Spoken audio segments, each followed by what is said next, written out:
İki qonşu ailə olur. Ailələrin biri bir-biri ilə çox yaxşı rəftar eləyirlər, çox yaxşı dolanırlar. Bunlar can deyib can eşidirlər, heç bir problem yoxdur. O birisi ailədə isə ikisi də bir-birini qırır. Bu evdən dava-şava əksik olmur. Bir gün həmin bu bir-birini qıran ailələrdə kişi qadına deyir ki, get bir o birisi ailənin bir qulaq as da, qapıdan bir qulaq as gör. Onlar necə eləyirlər ki, belə mehriban dolanırlar, biz dolana bilmirik. Qadın gedir, qadın qulaq asan müddətdə o ərəfədə o biri ailədə kişi qalxır ayağa, o biri tərəfə keçəndə qolu dəyir, güldan düşüb sınır.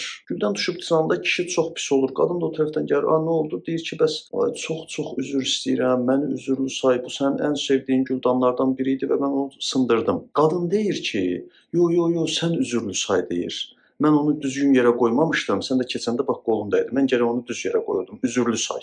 Bunlara qulaq asan digər ailənin qadını qayıdır. Kişiyə deyir ki, həyat yoldaşına, "Məsələni anladım. Onlarda bir problem olanda hər biri özünü günahlandırır.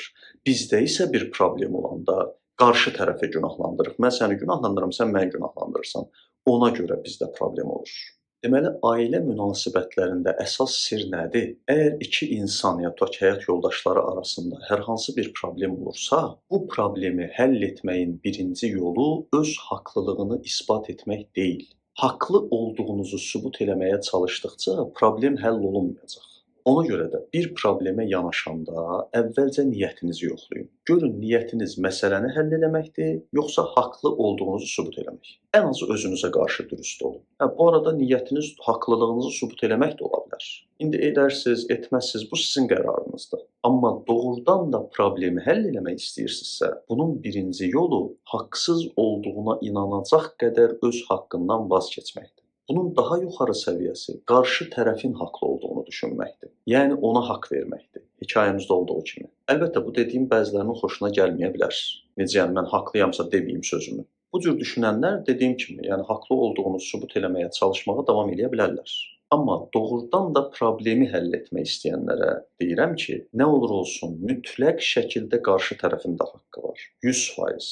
Çünki dünyada belədir ki, hər insan özünə görə haqlıdır. Ona görə bir problemdə iki tərəfdə də səhv ola bilər. Haqq verməsəniz, ən azı öz haqqınızdan vaz keçməsəniz, problemi həll edə bilməyəsiniz. Ara sakitləşəndən sonra təbii ki, bu problemi oturub daha rahat bir şəkildə müzakirə etmək olar.